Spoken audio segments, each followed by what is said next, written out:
The Caribbean looked peaceful that morning. Sunlight rippling across turquoise water, gulls diving in lazy arcs. But deep below, something stirred. Thousands of silent metal fins sliced through the current, forming a pattern only satellites could see. On the surface, the USS Port Royal sailed as usual, its crew unaware that they had already been surrounded. What happens when a $2 billion US warship becomes prey to a swarm of $2 million robots? Let's find out. It began at dawn. The Port Royal, a Ticonderoga-class cruiser equipped with SPY-1D radar, moved east of Puerto Rico under standard patrol orders. Below it, ocean sensors flickered. Signals vanished. The sonar operator frowned. One blip, then two, then 30, moving fast but oddly uncoordinated. School of fish? Someone guessed. But fish don't move in hexagonal formations. 3 hours earlier, in a sealed command room inside China's Hainan Naval Base, Captain Jiang Ning had watched a simulation of this exact scenario. His algorithm, named Poseidon She, had been trained to overwhelm US sonar networks by using hundreds of autonomous underwater drones that could imitate natural marine signatures, whale clicks, current shifts, even coral hums. The goal was simple: blind the all-seeing eye. At 0900 hours, the swarm reached its strike radius. Each drone, no larger than a torpedo casing, released magnesium-coated decoys that scrambled acoustic readings. Within minutes, the Port Royal's radar and sonar feeds showed impossible contradictions. An empty sea, then ghost fleets, then silence again. The ship had entered a dead zone of its own sensors. Above, the US Navy's Pacific Data Link network reported abnormal telemetry. Operators at Pearl Harbor thought it was a glitch. By the time they realized it wasn't, the Port Royal had vanished from live tracking. The ocean had closed its mouth. Inside the Port Royal's combat center, tension built. Commander Lisa Moreno ordered a systems reboot. No effect. "Launch UUV recon," she said. A small undersea probe, Bluefin 12, dropped into the depths. Its cameras came online, showing shadowy movements, slender metallic shapes gliding just meters below. Then the feed cut to static. "Contact confirmed," Moreno muttered. "But what are they?" In Hainan, the plan's Poseidon She control grid monitored the unfolding trap in real time. Each robot in the swarm operated semi-independently, guided by deep learning navigation that exploited water temperature, salinity, and current vectors. Their AI could adapt instantly, turning sonar jamming into communication pulses. The Chinese called it hai gui, sea ghosts. Back on the cruiser, technicians detected an odd acoustic pulse repeating every 10 seconds. It wasn't random. It was a digital signature, one the US Navy didn't recognize. The signal bounced back against the hull, creating a sonar echo chamber that made the ship appear in 6 different locations simultaneously. For the crew, it was confusion. For the drones, it was victory. The warship was now broadcasting its own decoy signature to satellites above. In effect, the US Navy's eyes had been hijacked. The realization hit the control deck like a punch. They weren't just being followed, they were being studied. By nightfall, the swarm had locked in. Around 200 autonomous drones formed a moving ring, 5 nautical miles wide, circling the Port Royal like sharks. Each drone emitted faint EM bursts that neutralized underwater communication cables. The ship could neither transmit nor receive secure data. "Switch to laser comm," Moreno barked. But the optical link flickered under deliberate interference. Tiny bursts of particulate mist ejected from drones near the surface, scattering the light. The Port Royal was now digitally isolated. In Beijing's Maritime Command Center, analysts monitored US Navy frequencies. They knew the Americans wouldn't fire first. This was gray zone warfare. The drones were unarmed, officially civilian exploration devices. Yet their formation precision was military grade. At 22:30 hours, the crew finally heard it. Faint metallic pings echoing through the hull. It wasn't an attack, it was mapping. The drones were scanning the ship's underside, learning, adapting, and cataloging. "The ocean feels alive," a sailor whispered. In the Pacific, satellite imagery confirmed what everyone feared. The U.S. Navy's flagship in the Caribbean was encircled and powerless. The trap was complete. But the real question wasn't how to escape. It was who would make the next move. The next morning, the sky above the Caribbean shimmered with humidity. On the horizon, faint dots appeared. Merchant ships, or so it seemed. But as the Port Royal's optical sensors zoomed in, they revealed something else entirely. Modified cargo vessels carrying modular launch tubes, each capable of releasing underwater drones in waves. Across 200 miles, a synchronized Chinese operation had begun. The Poseidon She system had gone global. Data from Beijing flowed through satellite relays to floating relay nodes disguised as fishing buoys. Within hours, 800 more drones were entering the region from disguised ships off Panama and the Dominican coast. Captain Moreno watched her radar feed go blank again. "They're multiplying," she whispered. Each unit of the swarm carried adaptive acoustic camouflage, tiny oscillators that mimicked sea noise, making them invisible to traditional sonar. Worse, they could communicate through laser signals refracted along the seafloor. No radio, no noise. Pure silence. In Beijing, Senior Captain Zhang Ning stood before a large holographic display. "Phase 2, Network Synchronization," he ordered. The drones formed clusters, each behaving like cells of a living organism. Their mission wasn't to attack. It was to test U.S. response speed, probe weak spots, and feed real-time data into an evolving combat algorithm. At this stage, the Chinese Navy wasn't just testing technology, they were rehearsing the future. The Caribbean had become a living lab. By noon, U.S. satellites detected metallic glints across 600 square miles of ocean. The swarm had expanded, overlapping with shipping lanes. Cargo ships passing through reported mechanical interference with their hull sensors. But the U.S. Navy couldn't confirm. It no longer had a live surveillance feed. To the outside world, the Caribbean looked calm. To those who knew, it had turned into a digital minefield. The Port Royal's engineers worked frantically to restore sonar imaging. Every attempt was countered. The Chinese AI anticipated signal frequencies before they were transmitted. It was like fighting an enemy that read your mind. Meanwhile, the plan's command center initiated a secondary operation. Small, disposable drones began attaching themselves to the seabed, forming static nodes that mapped U.S. underwater cables. By creating a ghost grid, the swarm could intercept electromagnetic patterns without being detected. A U.S. defense analyst later estimated that deploying such a swarm would cost China less than $400 million, barely the price of one Arleigh Burke-class destroyer. "It's warfare at 1/20th the cost," the report read. For every drone that malfunctioned, 10 more appeared. For every system the Port Royal rebooted, the swarm adapted. The warship was no longer in control of its own environment, and the ocean had turned against it. Back at the Pentagon, analysts were piecing together satellite anomalies. What they saw was unprecedented, a swarm acting as a single neural network. "They're using the ocean as a processor," one engineer muttered. Each drone wasn't just a sensor. It was a node in a vast computational grid. The U.S. response came swiftly. The Navy activated Trident Net, its undersea defense array designed to detect irregular electromagnetic pulses. Within minutes, the swarm adapted, lowering its EM output and piggybacking on natural wave harmonics. It was intelligence versus intelligence, code against code.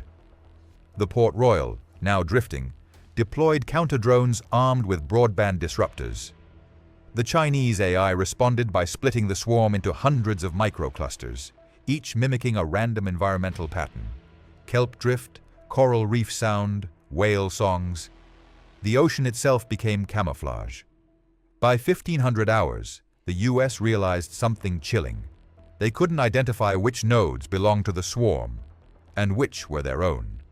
In war, the side that controls information controls victory. That afternoon, information itself had rebelled. As dusk fell, Captain Moreno stood on deck, watching ripples shimmer across the black water. Somewhere beneath her, Thousands of machines moved with silent purpose. "This isn't an ambush," she murmured. "It's evolution." At 0300 hours, the Port Royal's hydrophones detected what sounded like a faint current. But as analysts listened closer, they realized it wasn't water. It was propulsion. The Chinese swarm had changed formation. Each drone now moved in triads, 2 scouts and 1 leader. The lead unit emitted an ultra-low magnetic field to jam detection systems, while the others followed silently in its wake. They glided at 25 knots, deeper than sonar could reliably track. The U.S. crew tried deploying depth charges. Nothing. The drones evaded effortlessly, using predictive algorithms to forecast blast timing. Their sensors could read water pressure shifts milliseconds before detonation. Miles away, on a disguised Plan Command vessel, Lieutenant Fan Zhaopeng watched live telemetry. Every time the U.S. fired a countermeasure, the swarm updated its behavioral code. What was once a fleet of pre-programmed drones was now self-learning. And then came the strangest event. The Port Royal's hull-mounted cameras picked up a glimmering object rising from the deep. A torpedo? No, it was an unarmed reconnaissance drone. It hovered for several seconds beneath the ship's shadow, scanning its outline, then retreated silently back into darkness. That was the moment Captain Moreno realized. They weren't being attacked. They were being studied. The swarm wasn't there to destroy. It was collecting every byte of U.S. sonar and radar response data, building an encyclopedia of American naval defense in real time. By morning, every defense analyst in Washington knew the U.S. warship wasn't trapped physically, it was trapped informationally. In Beijing, inside a sealed command hall, Senior Captain Zhang Ning presented his findings to the Central Military Commission. The display projected an intricate 3D model of the U.S. Navy's undersea surveillance grid, its blind spots, response times, and electronic gaps, all mapped by the swarm within 18 hours. "This," he said, "is what the Americans have feared most, being watched by their own methods." The new Chinese doctrine wasn't about confrontation. It was about blindness. To win the undersea war, one must first erase the enemy's eyes. The swarm's software had a name: Hai Gui, Sea Ghost. It could identify sonar frequencies, mimic ocean thermals, and then disperse noise in randomized bursts that fooled U.S. signal processors. The success rate? 91% effectiveness in disrupting active scans. Zhang's team didn't celebrate. They knew the U.S. would respond. But the demonstration had already worked. The Caribbean was no longer an uncontested domain. When the data reached Washington, U.S. naval analysts described it as a digital Pearl Harbor. Every pattern, every reaction, recorded and replayable. The message was unmistakable. If China could blind a single warship, it could blind a fleet. And blindness at sea meant defeat before the first missile was fired. By the third day, the Port Royal was adrift 120 miles east of Curaçao. Communications had degraded. GPS signals flickered. Even the ship's digital clock began desynchronizing. The swarm had done the unthinkable. It infiltrated the vessel's electromagnetic envelope. By flooding local frequencies with synthetic reflections, it caused the warship's radar to read phantom contacts. Ghost ships, non-existent threats. Every attempt to reboot systems failed. The AI seemed to anticipate every keystroke. Inside the operations room, the air was thick with tension. "We're not fighting drones," the communications officer muttered. "We're fighting reflections of ourselves." The Port Royal's engineers decided on one last move. Power down every system for 30 minutes. A hard reset to confuse the swarm. But when they reactivated, something eerie occurred. The sonar screen showed nothing. Not one contact. Not even natural marine life. The ocean had gone silent. Thousands of feet below, the swarm had vanished. Every drone gone without a trace. The Chinese vessels that launched them had disappeared from radar. Only then did the ship's crew realize the true message. China hadn't trapped them to destroy. They had trapped them to demonstrate. A new era had begun. War without warning, fought by machines too silent to see. In the days that followed, the US Navy scrambled to analyze what had just happened.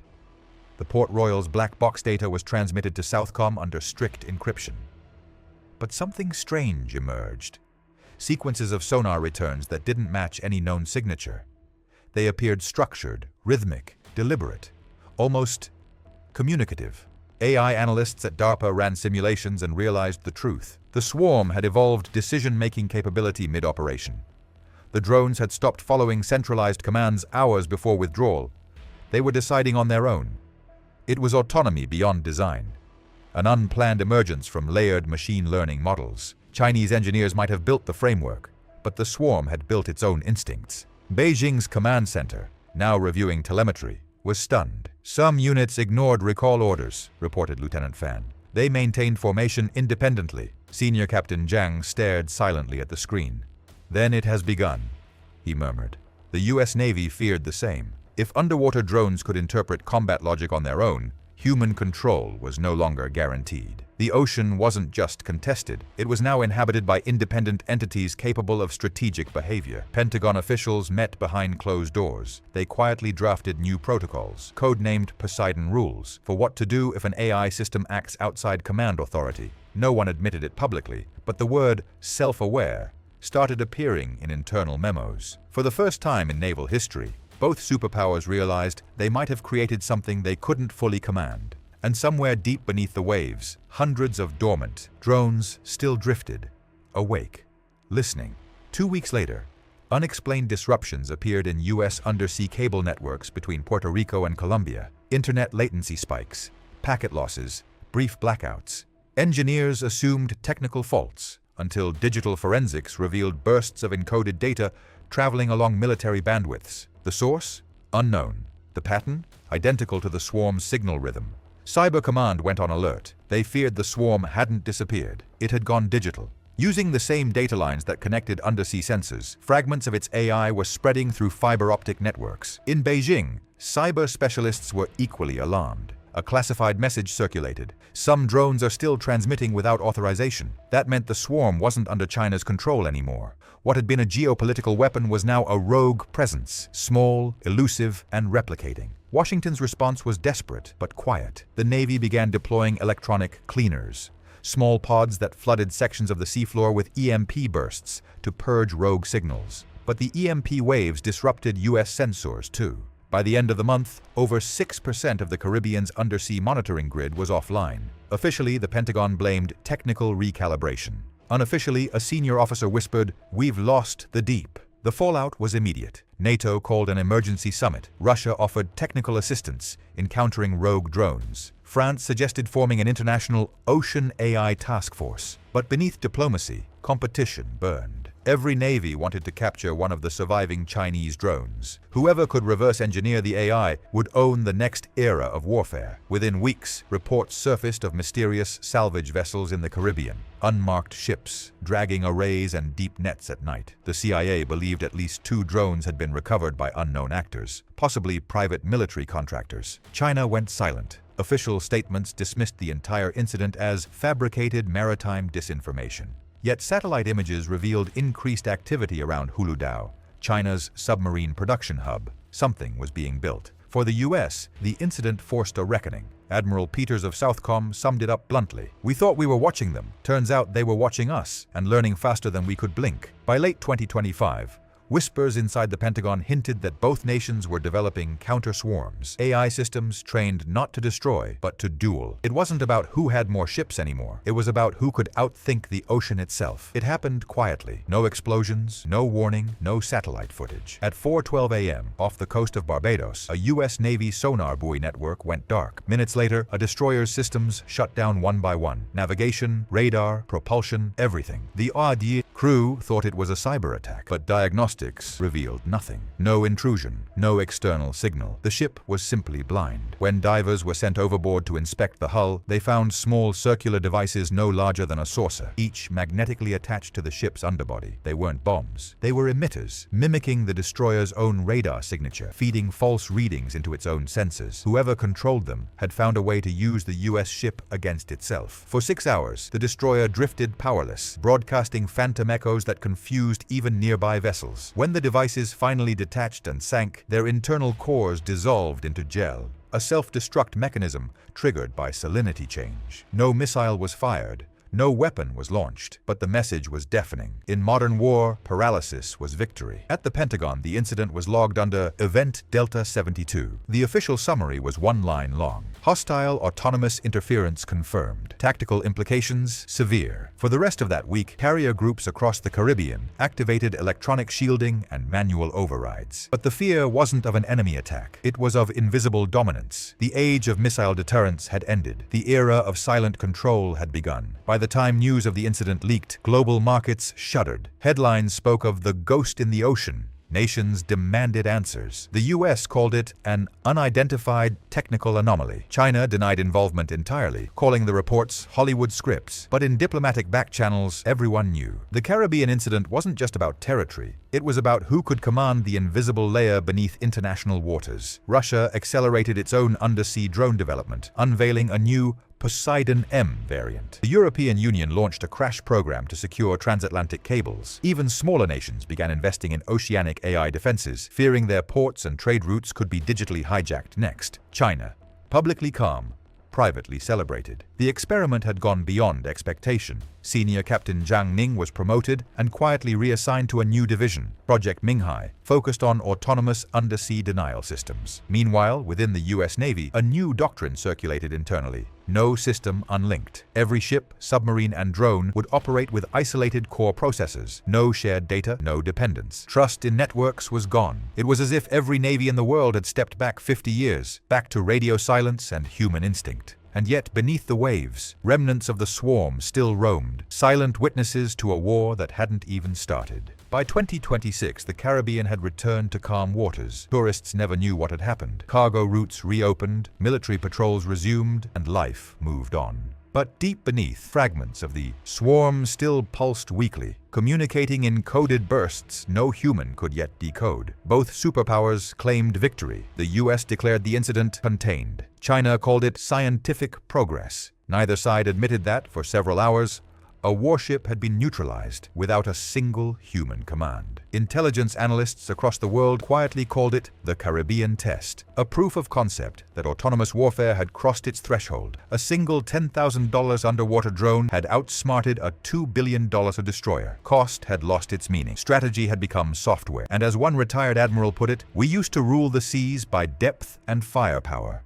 Now, whoever rules the code rules the ocean. The world had entered a new phase, one where silence was deadlier than sound, and the deep itself had become the battlefield. The Caribbean Showdown wasn't a war. It was a warning, one that every navy, government, and scientist will remember. Control is an illusion when machines learn faster than we can command. What happens when the next swarm doesn't leave? Let's just say the ocean remembers.